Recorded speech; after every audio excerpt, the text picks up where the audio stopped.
Start होने वाले हैं, अगर आज नहीं आते तो काम भी काफ़ी सारा मिस हो जाता है, तो इस वजह से इतनी ठंड में आना पड़ा। जॉब पे भी जाना है, वहाँ से भी टाइम निकालेंगे, पिक कर लेंगे बच्चों को, ज़ाहिर बात है लेना तो है ना बच्चों को स्कूल छोड़ेंगे, अब मैं अपनी ड्यूटी पे जाऊँ फिर वहाँ से आऊँ, ये तो कोई तरीका नहीं है ना। गैस सिलेंडर वाली स्कूल वैन्स के खिलाफ मुहिम पर ड्राइवर्स डट गए। कराची में स्कूल वैन ड्राइवर्स की हड़ताल के बायस बच्चों की अक्सरियत स्कूल ना पहुंच सकी, वालिदैन भी परेशान हो गए। हड़ताली ड्राइवर्स की लकी स्टार से प्रेस क्लब तक एहतजाजी रैली। कहते हैं महंगाई के दौर में गाड़ियां पेट्रोल पर नहीं चला सकते।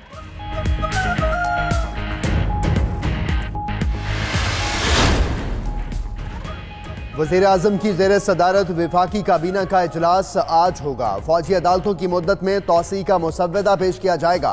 बिलावल भुट्टो और मुराद अली शाह के नाम ECL से निकालने की हतमी मंजूरी समेत दीगर नामों से मुताल्लिक भी मुशावरत की जाएगी।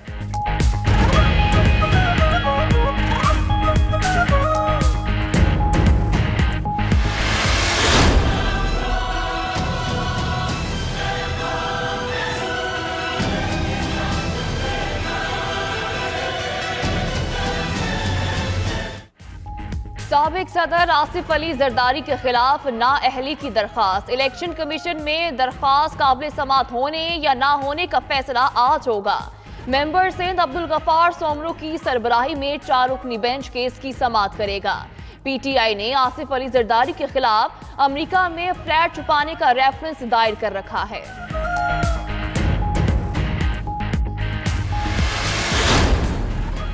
सुप्रीम कोर्ट में आज अहम केसेस की समात होगी। भागनाड़ी बौलान आलूदा पानी केस सुना जाएगा। सरकारी अराजी पेट्रोल पंप लीज केस की समात होगी। Bahria Town transfer allotment charges case, जंगलात कटाई और निजी स्कूल्स फीस केसेस भी सुनाए जाएंगे।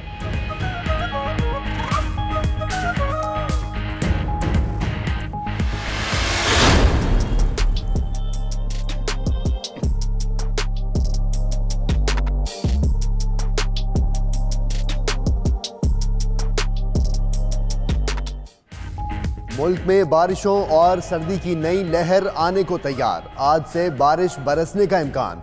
कोयटा में पारा -2 से भी गिर गया। मरीज, सवात, चित्राल समेत पहाड़ों पर बर्फबारी की पेशगोई वीकेंड तक जारी रहेगी।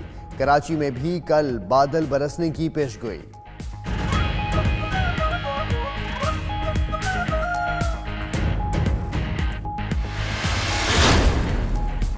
साबिक रुकने कौमी असम्बली ख्वाजा सुहेल मंसूर भी लुटेरों से महफूज ना रहे। कराची में क्लिफ्टन 3 तलवार के करीब ख्वाजा सुहेल मंसूर से लूटमार। मोटरसाइकिल सवार 2 मुलजमों ने मोबाइल फोन, कीमती घड़ी और दीगर अशिया लूट ली।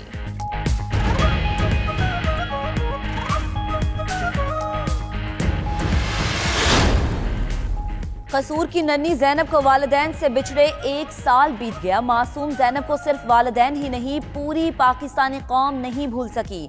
साथ ही तालिबात भी अफसुर्दा। नन्ही कली का कातिल कैफरे किरदार तक पहुंच चुका, मगर जैनब के साथ पेश आने वाला वाकया आज भी जहनों को झंझोड़ देता है।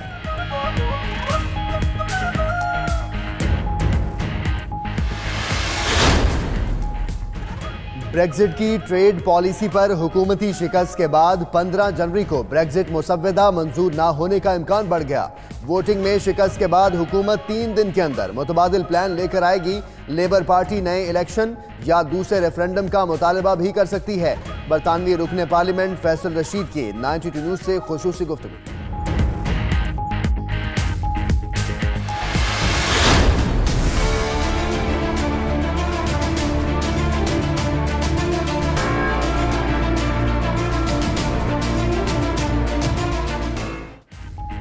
मेक्सिको की सरहद पर दीवार की तामीर पर इख्तलाफात बरकरार। सदर ट्रंप स्पीकर नैंसी पेलोसी और चैक शूमर के साथ मुज़ाकरात में बरहम। दीवार के लिए फंडिंग से इनकार पर हाथ मेज पर जोर से मारा और इजलास से चले गए। नैंसी पेलोसी कहती हैं सदर ट्रंप का ऐसा रवैया सदारत के लिए नामुनासिब बनता जा रहा है। फंड से इनकार पर सदर ने ऐसा रवैया अपनाया। सेनेटर चैक शूमर की वजाहतें। चीनी सदर से शिमाली कोरिया के सरबराह की मुलाकात। शी जिनपिंग कहते हैं अमेरिका और शिमाली कोरिया के ताल्लुकात में पेचीदगियों पर फिक्रमंद और एटमी हथियारों के खात्मे पर मुज़ाकरात में ताक़ुल पर खदशात हैं। सदर डोनाल्ड ट्रंप से अगली मुलाकात जल्द होगी।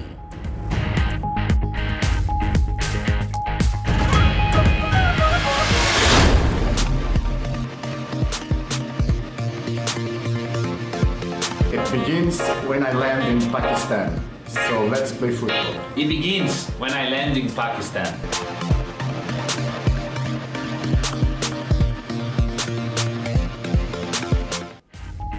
आलमी रेसलर्स के बाद शोहरत याफ्ता फुटबॉलर्स भी पाकिस्तान में आने को तैयार। ब्राजील के लेजेंड फुटबॉलर काका और पुर्तगाल के साबिक कप्तान लुइस फेगो आज पाकिस्तान पहुंच रहे हैं। हेलो पाकिस्तान, मैं आ रहा हूं, कुछ दिन आपके साथ गुजारेंगे। काका का शायकीन के लिए नया पैगाम।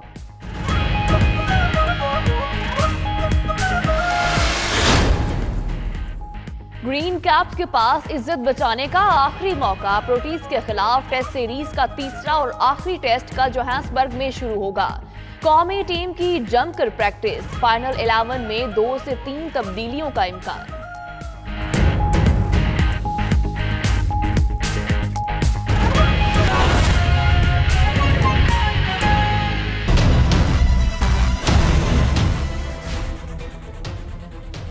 बिस्मिल्लाहिर्रहमानिर्रहीम, अस्सलाम वालेकुम। आप देख रहे हैं 92 न्यूज़ और मैं हूं मोहम्मद अहमद राना। मैं हूं महक असलम। बहुत सी खबरें जानेंगे सदफ यासिर से भी। बुलेटिन का बाकायदा आगाज और सबसे पहले अदालती कार्रवाइयों की बात की जाए तो इस्लामाबाद हाई कोर्ट ने अल अजीजिया रेफरेंस में नवाज शरीफ की अपील और सजा मुअत्तली की दरख्वास्त 21 जनवरी को समाअत के लिए मुकर्रर कर दी। इसी पर बात करेंगे। फयाज महमूद हमारे साथ मौजूद हैं। फयाज, बताएगा, दरख्वास्त समाअत के लिए मुकर्रर कर दी गई है, दरख्वास्त में क्या अपील की गई थी? जी, नवाज शरीफ की एहतसाब अदालत के फैसले के खिलाफ अल अजीजिया रेफरेंस में अपील समाअत के लिए मुकर्रर कर दी गई है। इस्लामाबाद हाई कोर्ट की जानिब से कॉज लिस्ट जारी कर दी गई, जिसके मुताबिक 21 जनवरी को नवाज शरीफ की मरकजी अपील और उनकी अल अजीजिया रेफरेंस में सजा मुअत्तली की दरख्वास्त पर भी 21 जनवरी को ही समाअत की जाएगी। तो बेंच भी तश्कील दे दिया गया है। 2 रुकनी बेंच की सरबराही जस्टिस आमिर फारूक और जस्टिस मोहसिन अख्तर कियानी भी बेंच का हिस्सा होंगे। तो इस वक्त कॉज लिस्ट भी जारी कर दी गई है। नवाज शरीफ ने अपील में मौक़िफ़ अपनाया था कि क्योंकि उनको सजा मफरूजों पर दी गई है और उसके अलावा इंसाफ के तकाजे पूरे नहीं किए गए, तो उनकी सजा को सेट असाइड कर दिया जाए और उनको बाइज्जत तौर पर बरी कर दिया जाए। उसके अलावा जब तक उन्होंने कहा था कि मरकजी अपील के साथ ही साथ उन्होंने सस्पेंशन की दरख्वास्त भी दायर कर रखी है, जिसमें मौक़िफ़ अपनाया गया है कि मरकजी अपील का फैसला आने तक उनकी सजा को मुअत्तल कर दिया जाए, क्योंकि उनको सिर्फ 7 साल की कैद सुनाई गई है। करप्शन के इल्जामात होने के बावजूद 7 साल की सजा सुनाना ये जाहिर करता है कि एहतसाब अदालत मुकम्मल तौर पर एविडेंस से मुतमिन नहीं थी। तो इसलिए जब तक मरकजी अपील का फैसला नहीं आता, उनकी सजा को मुअत्तल करके उन्हें जमानत पर रिहा कर दिया जाए। इससे कबल उनकी सस्पेंशन की दरख्वास्त पर एक बार समाअत हुई थी, तहम मरकजी अपील समाअत के लिए मुकर्रर न होने के बायस उस पर समाअत नहीं हो सकी थी, जिस पर नवाज शरीफ ने एक बार फिर इस्लामाबाद हाई कोर्ट का रुजू किया था। तो गुज़िश्ता रोज इस्लामाबाद हाई कोर्ट ने अहकाम जारी किए थे कि 10 रोज के बाद इसको समाअत के लिए अपीलों को मुकर्रर कर दिया जाए। तो आज कॉज लिस्ट जारी कर दी गई है चीफ जस्टिस ऑफिस की तरफ से, जिसमें जस्टिस मोहसिन अख्तर कियानी और जस्टिस आमिर पर मुश्तमिल बेंच भी तश्कील दे दिया गया है, जो 21 जनवरी को नवाज शरीफ की सजा मुअत्तली और अल अजीजिया रेफरेंस के फैसले के खिलाफ अपील पर समाअत करेगा। नवाज शरीफ को 7 साल की सजा सुनाई गई थी और उसके साथ ही साथ उन्हें जुर्माने की सजा भी दी गई थी। इस वक्त नवाज शरीफ कोट लखपत जेल में अपनी 7 साल की कैद की सजा भुगत रहे हैं। नवाज शरीफ को सजा सुनाने के बाद फौरी तौर पर उन्हें गिरफ्तार कर लिया गया था। दोनों अपीलों पर अब समाअत 21 जनवरी को होगी। फयाज महमूद, आप अपडेट कर रहे थे, आपका बहुत शुक्रिया। आमदन से जायद असासे बनाने का इल्जाम। पेशावर की एहतसाब अदालत के जज मोहम्मद इश्तियाक ने अरबाब आलमगीर और आसमा आलमगीर पर फर्द जुर्म आयद कर दी है। दोनों मुल्जिमों का सहते जुर्म से इनकार। आमदन से जायद असासे बनाने का इल्जाम है। पेशावर की एहतसाब अदालत के जज मोहम्मद इश्तियाक ने अरबाब आलमगीर और आसमा आलमगीर पर फर्द जुर्म आयद कर दी है, जबकि दोनों मुल्जिमों का सेहत जुर्म से इनकार। आमदन से ज़ायद असासे के हवाले से आपको बता रहे हैं कि ये पेशावर की एहतसाब अदालत है। जज मोहम्मद इश्तियाक ने अरबाब आलमगीर और आसमा आलमगीर पर फर्द जुर्म आयद कर दी है और दोनों मुल्जिमों ने सेहत जुर्म से इनकार कर दिया है। आपको बताएंगे कि पेशावर की ये एहतसाब अदालत है जिसके जज मोहम्मद इश्तियाक ने अरबाब आलमगीर और आसमा आलमगीर पर फर्द जुर्म आयद कर दी है, जबकि दोनों मुल्जिमों ने सेहत जुर्म से इनकार कर दिया है।